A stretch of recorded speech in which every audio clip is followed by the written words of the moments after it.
All right. Good afternoon, delegates. I am Rahul Talukdar, and I'll be serving as the chairperson for this edition's CMUN 2019 in the Committee of the World Health Assembly. So, when we talk about the Committee of the World Health Assembly, firstly, one major thing which needs to be kept in mind while dealing in such a committee is the fact that we need to understand as to from where this committee comes from, and the fact that where does it gets its powers from, what is the modus operandi, or what is how this committee will function, whom will it report, and what will go on in this committee, right? So when we talk about the World Health Assembly, we get immediately drawn to another term, another body, which is its parent body, which is basically the World Health Organization, or the WHO. So now WHO is a specialized organ of the United Nations, which works in tandem with the other major bodies of the United Nations through its communication and through the economic, social and cultural, that is the ECOSOC committee. Through the ECOSOC committee, the WHO has its ties with the other committees as well, and it works in coordination with the United Nations. The World Health Assembly is a part of the WHO, which is more focused upon the policies, it is the final decision making body of the World Health Organization, and it is more focused towards the different country policies and how a particular issue is being tackled, keeping these countries in mind, rather than the research and development or scientific aspects of the committee itself. WHO has different wings. It has its research and development wings. It has its scientific wings, etc. And the committee which will be simulating, the WHA, is more oriented towards the policy debate part of it. Right. That being said, that is the initial understanding of what exactly is WHA. It deals with the health issues ranging throughout the world. It has a lot of members who get together for the meeting and then decide upon these particular issues. So when you account for this MUN, how exactly do we proceed? The way in which we'll proceed with the committee is known as its rules of procedure, which I'll be explaining at this moment as to how we'll be going forward with the committee proceedings per se. So the rules of procedure which we'll be following for WHA in this edition of CMUN will be the UNA-USA rules of procedure, which is a bit simple procedure, and I'll explain as to why do we exactly need a rules of procedure. Just because since in the actual WHA, considering there are around 150 plus members present, so there should be a mechanism in which every country should get a chance to speak, should get a opportunity to put forward their ideas, to put forward their views on a particular issue. So if there did not exist anything known as a rules of procedure, it would not be possible for everybody to put forward their ideas and to have a proper structured debate or discussion on a particular issue. So when we talk about the UNA-USA rules of procedure, it is not exactly the same as goes on in the United Nations. It is a bit modified version which has been introduced in the MUNing circuit, for the matter of fact, in order to facilitate competitive debate and also allow grounds for negotiation and have proper communications with not just the delegates but also with the executive board, right? So the first part, or the first point in the UNA-USA rules of procedure is about the roll call. This is the first thing which will happen in committee. Everybody sits down and the first order of business is having a roll call in which each and every country present will be called out in an alphabetical order, starting from A, ending in Z. And the delegates have two options in which they can vote, which is known as the country's voting preference. These are either present, or the second is present and voting. Now, what is the difference between present and voting is the fact that at the time of the end final draft resolution, if a country wants to pass or wants to reject that particular resolution. So if a country has voted, has given his voting preference as just present, then the delegate has three options. The delegate can vote for the resolution, the delegate can vote against the resolution, or the third option is the delegate can abstain from voting. Abstain means that the delegate passes and says that the delegate of the particular country shall refuse to vote either for or against the particular agenda. And if a delegate in the beginning has set his preference to be present and voting, then this clause of abstention gets removed, and the delegate has to vote either for or against the particular agenda. Okay, we have a question here. My country has an observer status in the WHA, so I don't know where to start with the review of the mental health action plan. Right. I'll be getting back to this when I'll be discussing the agenda in particular. But since you raised this point about an observer status, now what happens for an observer country in a WHA is that if the country is not a member of the particular committee, then the country does not get a vote in the final resolution that is being drafted. Apart from the final formal voting part, the particular country has same amount of floor time or has same amount of representation in the debate and everything. Just at the time of the final formulating of the final voting of the resolution, number one, the particular country cannot author the resolution. The country cannot be a sponsor to the resolution, or the country cannot vote for for or against, or vote in the take part in the formal voting of the resolution. So that is the only point for an observer nation in the WHA, or for any committee for the matter of fact. Right. That being said, no. So okay. So why does there exist this this issue about this segregation regarding present and voting?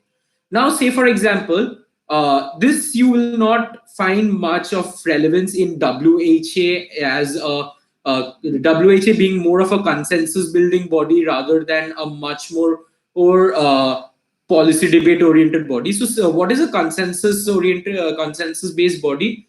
There are two terms which is known as consensus and unanimity. What is consensus? Consensus is when the entire committee is on board with a particular issue, but not necessary that everybody of the committee says yes. Say for example, I have 50 members in committee, 45 of them say yes, and the 5 of them abstain. They do not say no, they do not say yes, they just abstain from the particular issue, right? So that is consensus.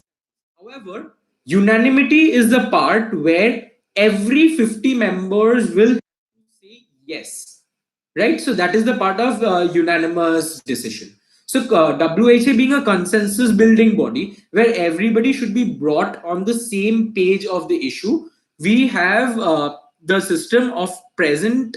Mainly it's present because the issue of present and voting does not matter, because the issues being discussed in WHA are of extreme global importance. Every single country in the world experiences this problem.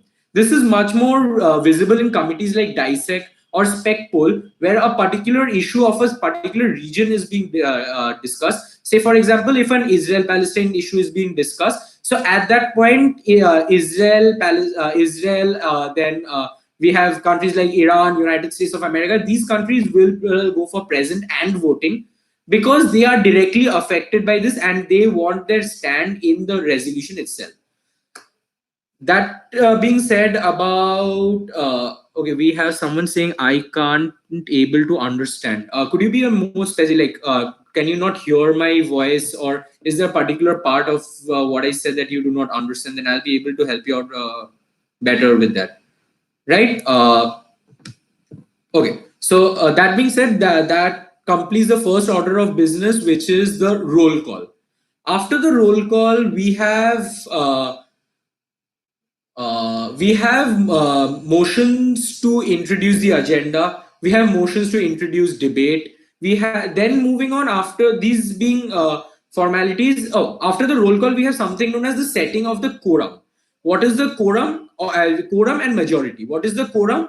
Quorum is basically the minimum number of members who need to be present in a particular sitting of the committee for the committee to begin its actions. Say, for example, if we have 50 members in committee and we set the quorum to be 15. So if 15 members are present in the 50-member committee, then the committee will start with its proceedings. That is quorum. And what is majority? There exists two kinds of majority. One is the simple majority and the other is a special majority. Simple majority stands as 50% plus one of the committee. Like if we have 50 members in committee, then the simple majority will be 25 plus 1, that is 26 members. And what is a two-thirds majority? What is a special majority? Is a two-thirds majority where two-thirds of the member nations need to vote for a particular issue to be accepted, for a resolution to be passed if a special majority has been asked for explicitly. Right? After the majority and the quorum has been set, we move into the debate part of it. Now the debate in UNA USA rules of procedure is firstly categorized into two types. Now we begin with the formal debate and the informal debate. Under the formal debate, we have something known as the general speakers list.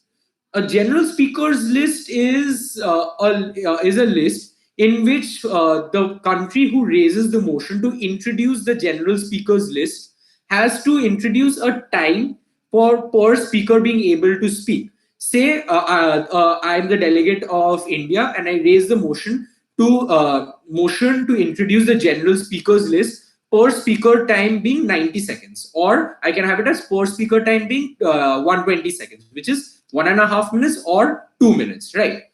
So when I said, and there is no cap to the number of speakers who will be speaking in a general speakers list. Ideally, the general speakers list will continue all the 3 days of the committee throughout.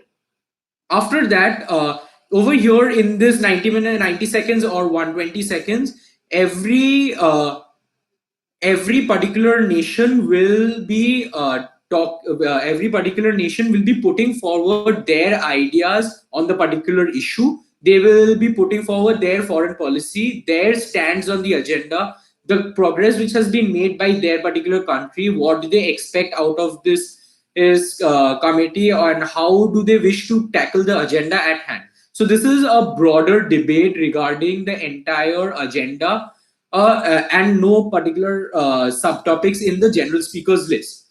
After a particular country has spoken in the general speakers list, usually the countries send in chits to the executive board to be added their names back again into the general speakers list. So since the general speakers list does not end all throughout the period of the committees, it will keep on existing as delegates keep on sending their names for recognition, and we'll be going forward with the general speakers list. At this point, we have a question which says, can you please tell how we set the quorum and majority? All right.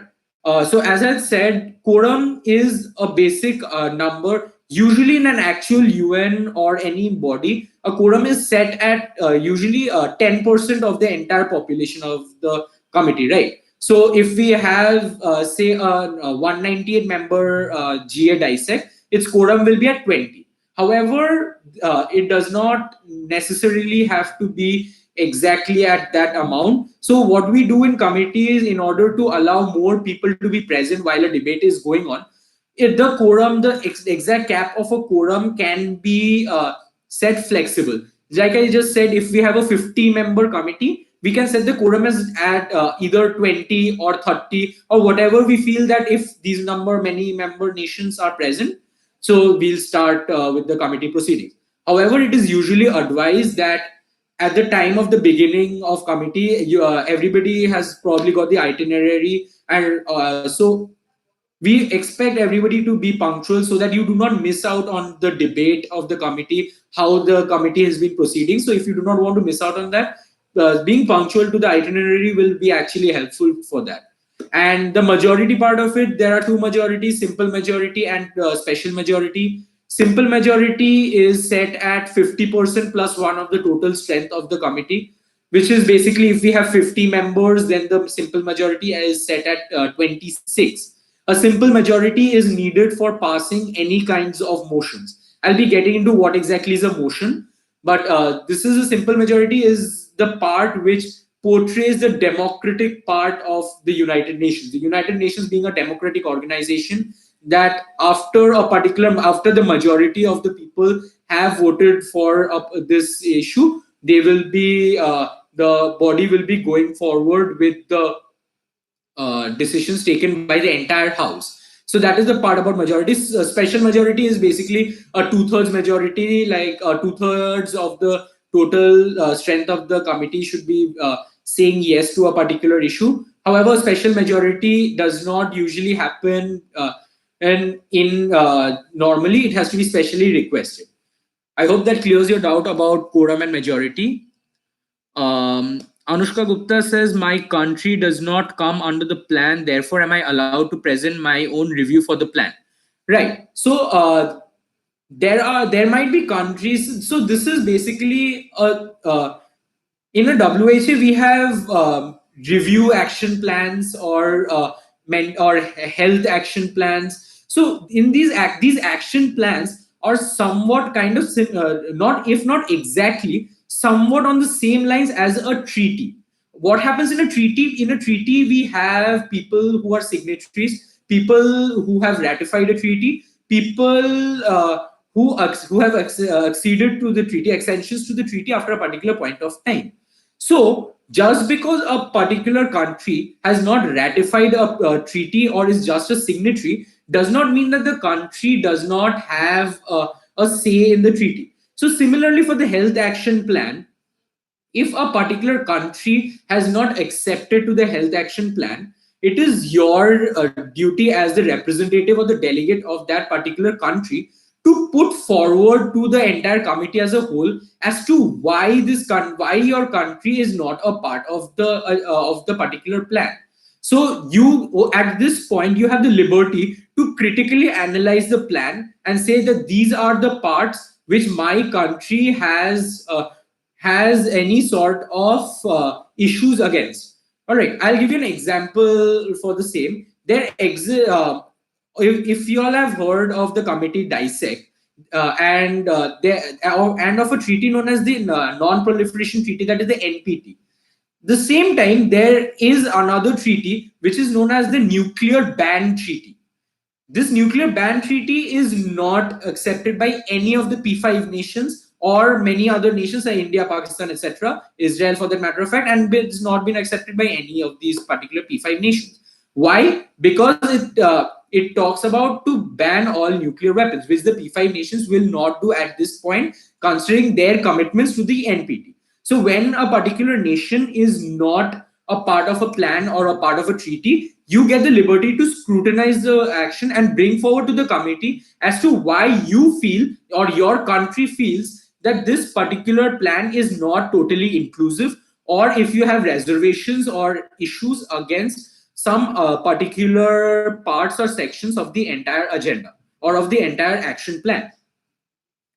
So that would be your stance in the committee for all throughout the days. So having since this is a consensus based committee, since having a completely negative outlook to the committee would not actually be much helpful, because at the end this is an issue which requires immediate attention, issue which requires negotiations to be done, looking forward by compromises and cooperation from all the different countries in the world. So after you have analyzed the agenda, it would be your job to point out as to what betterments can be made or what changes can be made to the existing plan so that this particular plan can be made better, such that your country or your country similar having similar views as you would be willing to be a part of this particular plan, right? That being said, getting back to our point, yeah, but my country also has an observer status. Yeah, so as I said about an observer status, that should not be a problem. You can be a part of the entire debate. You can analyze the entire issue. Just because your country is an observer does not mean that your country is not being affected by it. Your country might have an observer status in the WHA. Does not mean that your country is an observer to the entire world. It's not Mars that it is observing the Earth, right? You're a part of this Earth. The issues which will be discussed in the committee are affecting your countries as well. So you do have a voice. You do have your point to put forward your opinion on this particular issue, right? That part being said, getting back to our the structure of the debate, we have covered the general speakers list. That is basically the formal part of the debate. Now comes the other part, which is the informal debate. Informal debate is again classified into two categories. We have the moderated caucuses and the unmoderated caucuses. What is a moderated caucus? So a moderated caucus is, since we have a broad agenda, every particular agenda will have subtopics under them. Subtopics like a particular agenda. Say, for example, we are discussing, we have an Israel-Palestine issue, and we want to discuss the region of the occupation of the West Bank or the occupation of the Gaza Strip. So these will be subtopics of the main agenda, the Israel-Palestine issue. Subtopic is to discuss the Gaza Strip, right? So in order to introduce a particular moderated caucus, there is a particular verbatim or a particular way in which you state the motion. So it goes as, say, if I'm the delegate of India, I would raise my placard, and after I have been recognized by the executive board, I would go forward saying that the delegate of India would like to suspend formal debate and move into a moderated caucus for total time being, say, 10 minutes, per speaker time being 60 seconds. Now, keep in mind the per speaker individual speaking time in a moderated caucus can never exceed the per speaker time in a general speakers list. So if we have a GSL for per speaker time being 90 seconds, we cannot have a moderated caucus for per speaker time being 90 seconds or 120 seconds. So we will have to have the moderated caucus for either less than 90 seconds, which is basically 60 seconds or 45 seconds, depending upon the committee. That will be decided by the entire committee as a whole, right? That is moderated caucus, where you pick up a particular subtopic. So if you go through the study guide, you'll find a lot of subtopics which will be discussed by the committee. So you can pick up those particular subtopics, or if you go through the entire health action plan which has been mentioned, they have several subtopics. If you go forward reading the entire thing, so you'll get a lot of subtopics which you have to discuss. So that is where, so in order to decide which subtopic will be taken up by the committee, we draw the parallel to the other part of the informal debate, which is the unmoderated caucus. Now, what happens in an unmoderated caucus is the entire committee comes in the form of an informal consultation where the executive board will not be moderating. Hence the name unmoderated caucus, right? So the executive board will not be recognizing speakers. The executive board will not be looking into how the debate is going on. It is more of an open platform where the delegates can talk amongst themselves, negotiate as to how they want to go forward with the committee, right? So that is the part about an unmoderated caucus. You can have an unmoderated caucus for as long as you want. You can have it for 10 minutes, 15 minutes, 20 minutes, depending upon the committee. All right. At this point, we have a question. We have, can you tell the statement for raising the topic and also the statement for raising the agenda? All right. I'll start with the agenda part, the statement for introduction of the agenda. So it is the motion to introduce the agenda So if when you raise the placard, and this is even before we open debate. In the beginning, just after roll call, a delegate will raise the placard saying motion to introduce agenda, and then you state the entire agenda. Right after you stated the agenda, then the executive board will adopt the agenda. And if we go strictly by the rules of procedure, then what happens after the executive board has adopted the agenda? The executive board will put the agenda to vote. If it is passed by the majority, then the agenda is will be then discussed in the committee. Right? That is this is a very strict rule. If we go very strictly by the rules of procedure, however, you need not worry much about that. We'll be having leniency in the rules of procedures. We need not have to abide that extensively to the rules of procedure. What we'll be focusing on is mainly having proper debate and negotiations and proper interactions in committee, such that at the end of 3 days, every single delegate in the committee understands the issues faced by the world, understands what is being done by this mental health action plan, and what are the steps which will be taken for the same. Right. Your second question was, can you tell the statement for raising the topic? Okay. So there does not exist something known as a topic. What we have is a motion. Right. There are different kinds of motion. We have a motion to open debate. So what is a motion? When you hear the term motion, what is in the simple terms of science or physics, motion is getting something moving.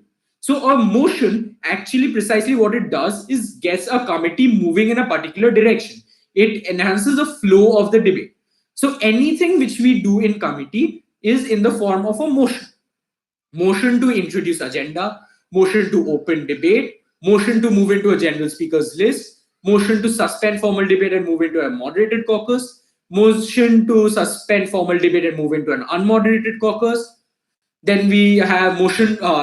When we come to paperwork, we'll have something known as working papers. So motion to introduce working papers, so and so. Then we have motion to introduce resolution, so and so, and anything and everything we have in a committee apart from the debate is either in a motion or in the form of a point. I'll be coming to the difference between a motion and a point in some time. So yeah. After that, so getting back to the point about the debate flow of it, after we have had the discussion on the unmoderated caucuses, now we come to paperwork. Now, paperwork is the formal part of any MUN or of any committee, for that matter of fact, where the whatever discussions has been done in committee, whatever a particular country or a particular bloc or a group of country wants to do, how a particular action needs to be taken in committee, that is done in the form of a paperwork, in the form of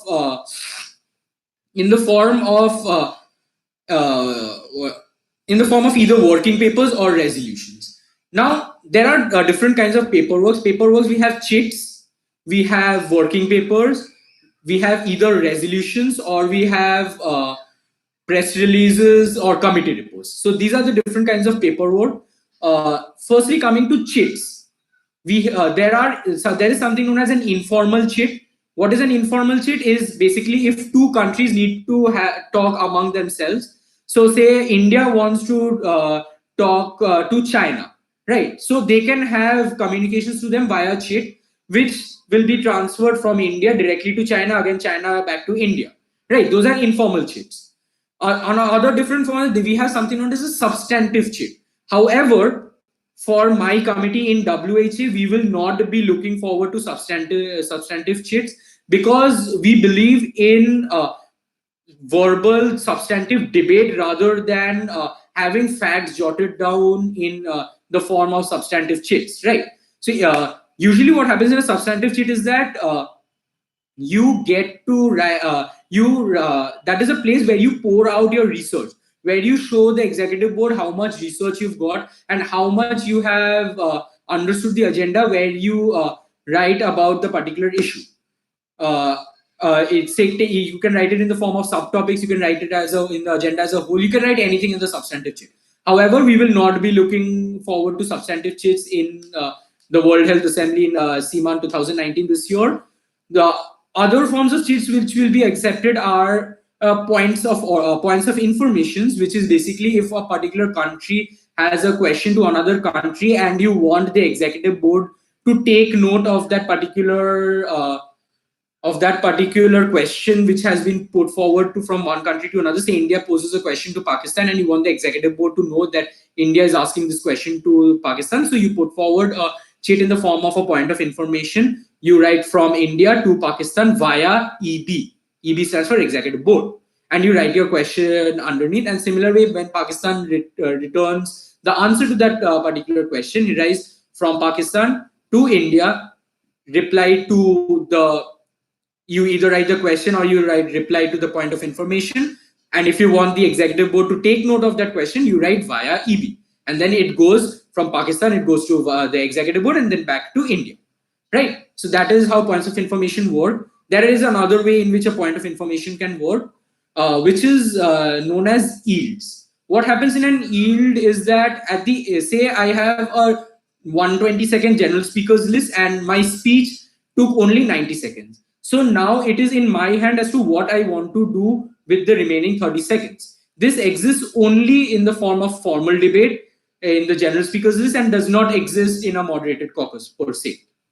Right. So what happens? There are basically three kinds of yields. Number one is I can yield to a delegate. I can yield to the executive board. I can yield to questions, which is basically point of information. What happens if I yield to a delegate? Say I am the United States of America, or say, for example, there is an Israeli committee and Israel has ended its speech at 90 seconds. So Israel can then yield the remaining 30 seconds to the United States of America. So then the USA has the remaining 30 seconds to make a speech on behalf of Israel on that particular 30 seconds. So that is a part where you maintain your foreign policy or your foreign relations. That is the part about yielding to a delegate. The second is yielding to an executive board. When you yield your 30 seconds to the executive board, that is to the chair, now the chair has total liberty as to what he wants to do with that 30 seconds. The executive board might choose to ask the delegate a question. If I want, I can ask you a question, or I might just choose to floor that time. That is, that 30 seconds is gone, it's okay. You do not want to make a statement, you yield it to the executive board, you can now go and sit down, your speech is done. So that is another liberty that you have in if you do not want to face questions from the committee. The last one and the most important kind of yield is an yield to a point of information, where the delegate opens the floor to questions, and other delegates who want to ask questions or points of information raise their placards, and depending upon the amount of time left, the executive board will recognize speakers and the questions will be asked to a delegate, and the delegate will get to answer the questions and defend his particular policy. So that is about yields. Coming back to paperwork, we covered chits. We have working papers. A working paper is a particular issue, a particular paperwork which is brought forward by either a country or a particular bloc, which is a group of countries, which states the name of the first you write working paper and give it a name. If the first working paper of the committee will be known as working paper 1.0, second one will be working paper 2.0, etc., and it goes on in such a manner, right? So when this happens, we will have so a working paper is basically a paperwork in which a particular group of countries or a particular country will state their actions, what they want to do in the committee, or not just in the committee, with respect to the agenda in the entire world, if they want to take any particular steps for that matter of fact in the particular agenda. So and after a working paper has been accepted by the committee, if it is a group of countries, then any one member of the country will be asked to read out the contents of the working paper. It will be projected on a screen so that the entire committee can see, and a particular delegate who is an author of the working paper will be asked to read out the working paper, and then a moderated caucus will be entertained on discussing the working paper at hand, right? That is about a working paper. The last part is about the the formal paperwork, which is the resolution, the press releases, or the committee reports.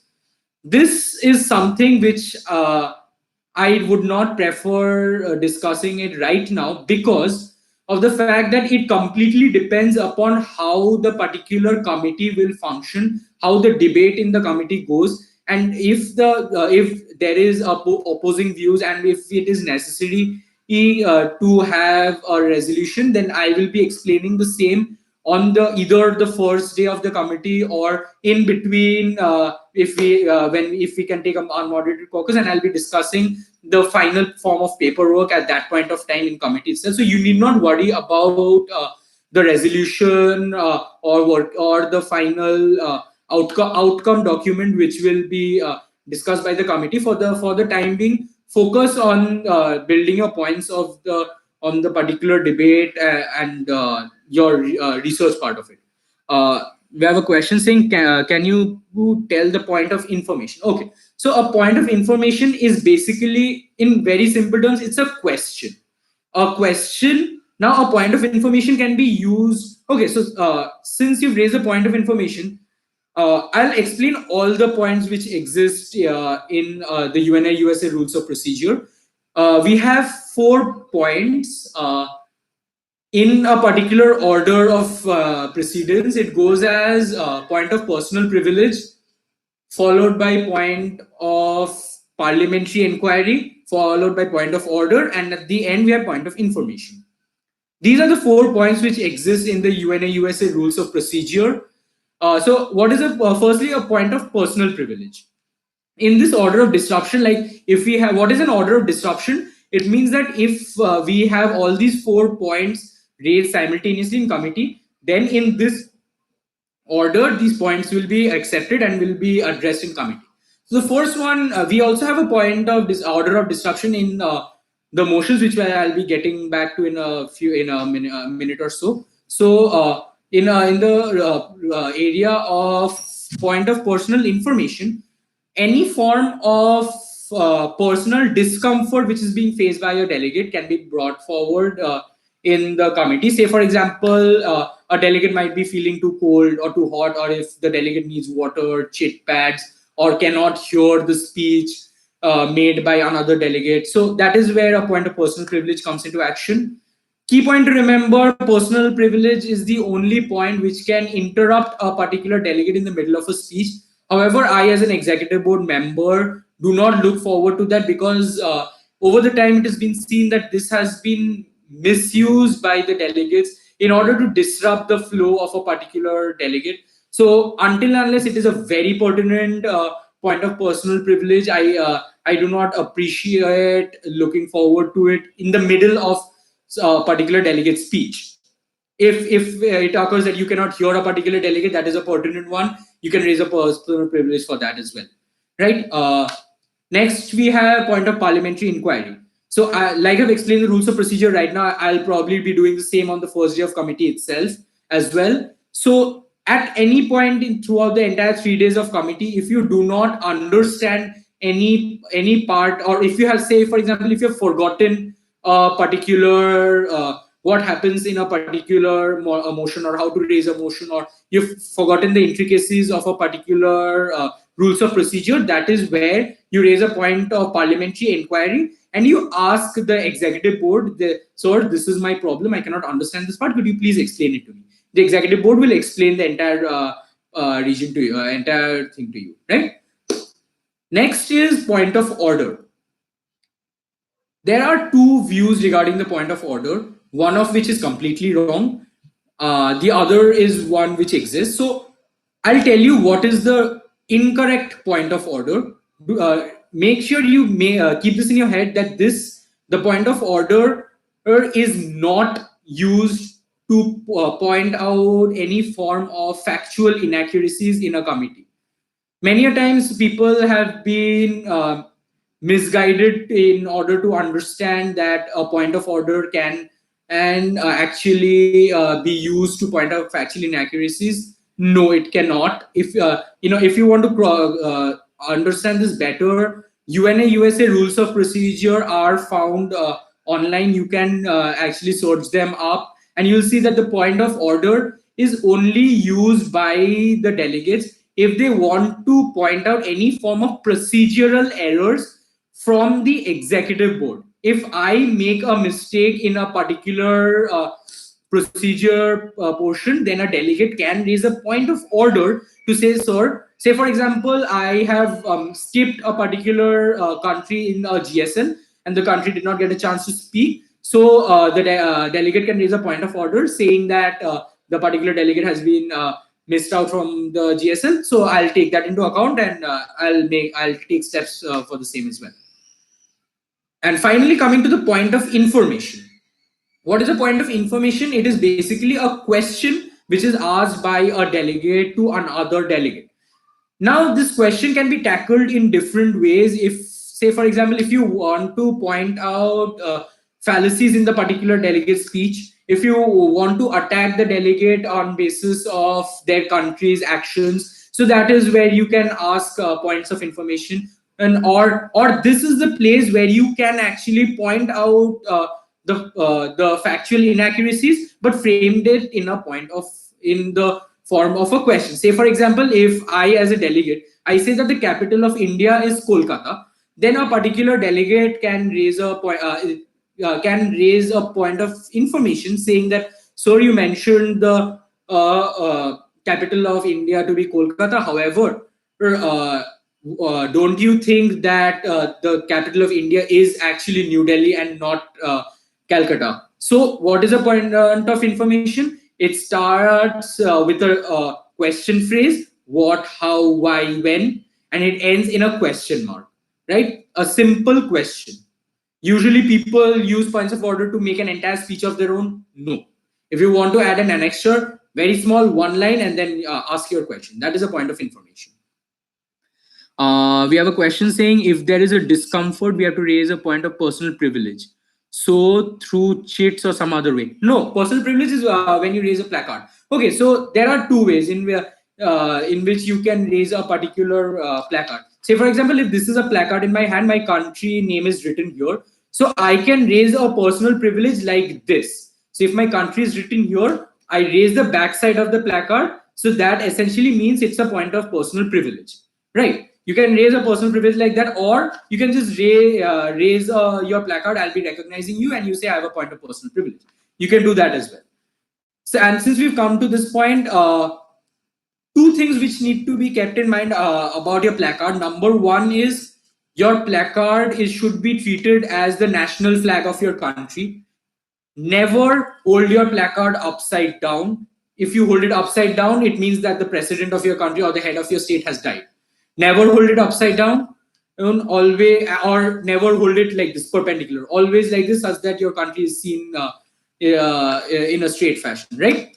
That, and the second is, if you want to raise a point of order, normally you can raise your placard and say, this is my point of order, I raise to a point of order, or you can raise it in a form of a T.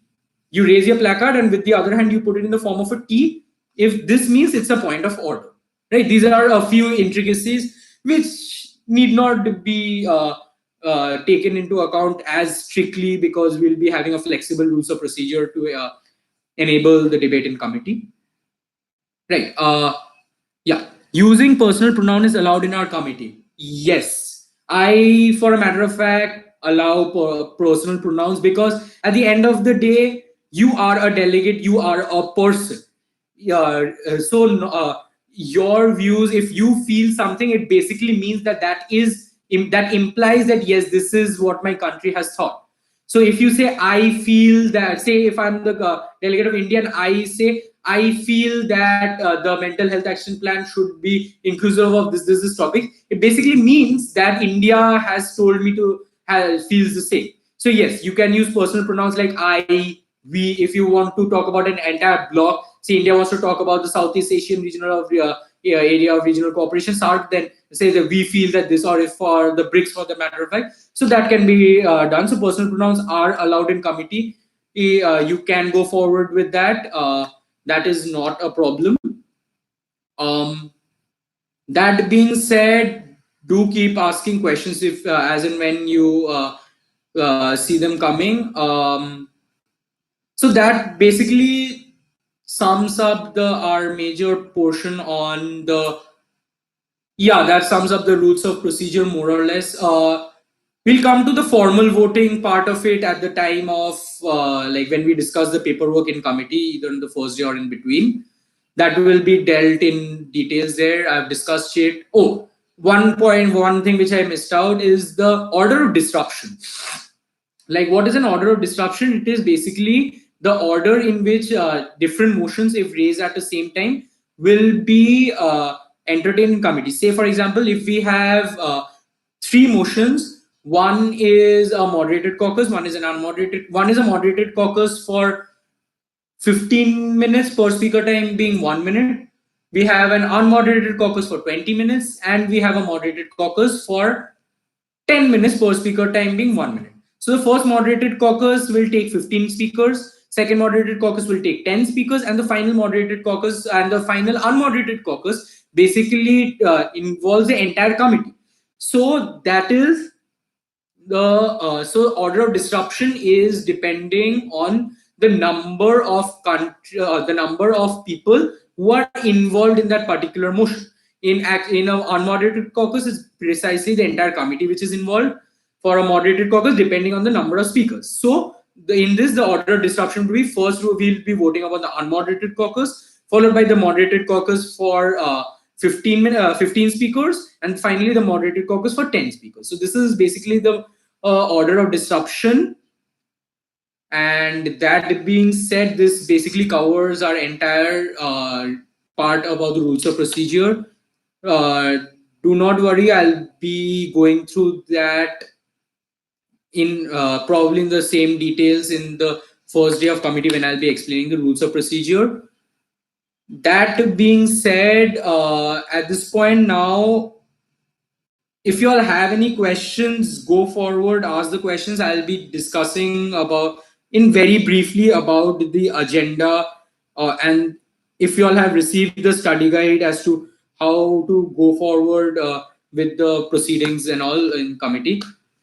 Right. So the agenda which we have in hand is review of the WHO Mental Health Action Plan 2020, under which we have the roadmap for the achievement of the universal health coverage, including primary health care with special emphasis on strengthening research and development and securing global financing.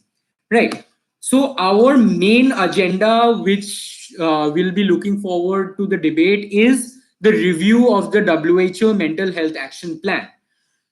So the Mental Health Action Plan, if you go on the WHO website, you will be getting a brilliant document of the Health Action Plan, which will be talking about the entire steps which have been taken.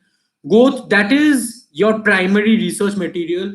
Go through the action plan, understand as to what it is aiming to go forward, what it is aiming to achieve, what are the problems, how the action plan is being put into is in action at this moment. So analyze the topics. It is the review of the WHO Mental Health Action Plan, right? A review. What is a review? We already have a plan. This plan will be now discussed upon. So the plan, when set up in a particular year, the scenarios in that particular year were different as compared to the scenarios at this particular point of time, right? So the amendments to be made in this particular time with respect to the time frame of at this current instant, that is what the review what a review of a particular plan means. So that is what we'll be looking forward to. Go through the entire health action plan part of it, mental health action plan part of it. It will be in depth explaining how the entire thing is all about, right? When you receive the study guide, I will be trying to release another supplementary form of a study guide if that would be possible. I will try to do that. If not, in the day one of committee, I will be providing you with a supplement of the WHO Mental Health Action Plan, not the plan, but as to which areas in specific you can go through in order to simulate more specifics of the debate. I will try to provide it to the secretariat beforehand, if that would be possible. Apart from that, the current study guide, as and when, if you all have received it or not, the study guide, the beginning of the study guide talks about the entire structure of the WHO, as to how the WHO functions. Uh, at the same time, if you all go through it talks about the different it's the roles that the WHO plays in the entire world. Talks about the international health regulations, which is an important part, which are the supplements which you should read up about, how it is different. Then there is a part known as the modus operandi of the WHO. What is a modus operandi? It is basically how the different ways in which this particular WHO functions, the entire step by step actions, how the membership of it works. This basically acts as a charter of the WHO as well. You can read upon the charter of the WHO as to how the different powers of the WHO and how it functions.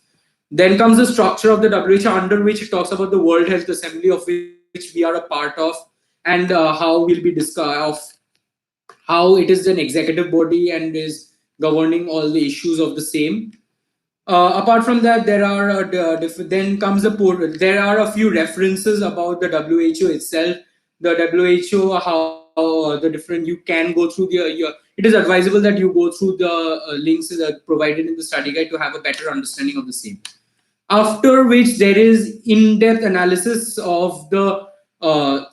of the second part of the agenda per se, of the roadmap for or achieving universal health coverage, as it talks about AMR, which is the antimicrobial resistance, in depth. Go through the study guide. It is a very comprehensive. It is a bit long study guide, so I would suggest you start reading up the study guide as soon as you get it, so that I would expect every delegate in committee to have read the study guide in order to understand exactly as to what is happening in committee, in order to understand as to what you should be saying in committee and how you should proceed, in order to understand as to what are the do's and don'ts of the committee itself. Right. That being said, the study guide, read it properly. If you want, get it printed out, highlight the parts which you want to focus on, whatever you do. Also, do not try to quote from the study guide. Do not take up entire paragraphs from the study guide and make them in the form of your speech, because I have made the study guide and I will catch you if you do the same. This is something on my part which I would suggest you all to not do. Do not pick up entire paragraphs from the study. You can quote a line or two from the study guide, which is fair enough. Do not quote from the study guide as a whole. If you want to quote items from legitimate sources which are accepted by UNA USA, do not quote from Wikipedia, etc. and all. So these are the basic parts of it. On the first day of committee, I will tell you as to how I will be marking the different delegates. At the end, UNA USA is a bit competitive. Is a bit competitive form of rules of procedure, and no matter how consensus based or how positive the committee will go, there might be distinction among delegates. So I'll be telling you in details as to what my exact marking scheme is, what I will be marking all the delegates upon, and how and what are the do's and don'ts, and what I personally will be looking forward to in committee, and what you should be doing in committee, and what you should definitely not do in my committee. So when you are in my so as an executive board, as the chairperson of this committee, when you'll be present in my committee, there for the experience, this is mostly for the experienced delegates who have quite a lot of experience, MUN experiences under your belt. First timers, do not get panicked about anything. I'll probably be the most chillest executive board member you'll get. You can talk to me personally. You can talk. You can have informal conversations with me. I'll help you out wherever needed. That being said, no matter how chill I am in during the breaks or at time in the committee, no form of foolery or no form of dirty tricks is something which I will be looking forward to or be looking positively upon. So, like, I'll give you a very good example, like manipulation of votes. Like, if people are voting, you do other delegates do not get to ask the delegate to not raise their placards at the time of that. You can do that at the time of lobbying, but when a voting is being done, if I see delegates are talking to other delegates saying that do not raise your placard or something, that is something I do not look forward to. Crosstalk in committee is not something I again look forward to. If you want to talk to a particular delegate, wait for any delegate to not be speaking in committee. Take that particular delegate outside committee and talk to him or her. Absolutely fine. Inside committee, a bit of decorum should be maintained. Diplomatic courtesy is something which again I look forward to quite a lot, because when you are in a conference, you are not an XYZ individual. You are a representative of your country. You're the head of the state of your country has appointed you to be a part of that particular committee. So that is act professional. It is a very professional thing. It is not a place where you come to chill and have fun. If you want to chill, then an MUN conference is not the place that you should be coming to. If you're serious about the agenda is a serious one. It requires a lot of proper debate, negotiations, and everything. So do that. Otherwise, that being said, I am pretty sure you'll have a wonderful time in the committee itself. We're gonna have a lot of fun. I'll try to make the committee interesting as and when necessary. I'll be interacting with I'll be interacting with you on several occasions where I might not just moderate. I'll be interacting with you. I'll be talking about the agenda at hand. In the middle, we can have proper training sessions. As a matter of fact, in between, where I'll be picking up a particular topic and I'll be explaining it to you, and we'll have proper simulations in which you will be participating. At the end of the day, no matter how competitive or what the thing is, at the end, this entire thing is a learning process, where at the end of 3 days you return home, learn from this conference, learning learning how international politics work, learning how to go about with all these matters for that fact. So yeah, that being said, I see no further questions being asked at this moment. So yeah, that's all basically. See you guys on the 22nd of December in Bilaspur. All the best. Research well. Research on your foreign policy. Research your committee, and come for this conference. You'll have a lot of fun. This is something that I can promise on my side. See you there.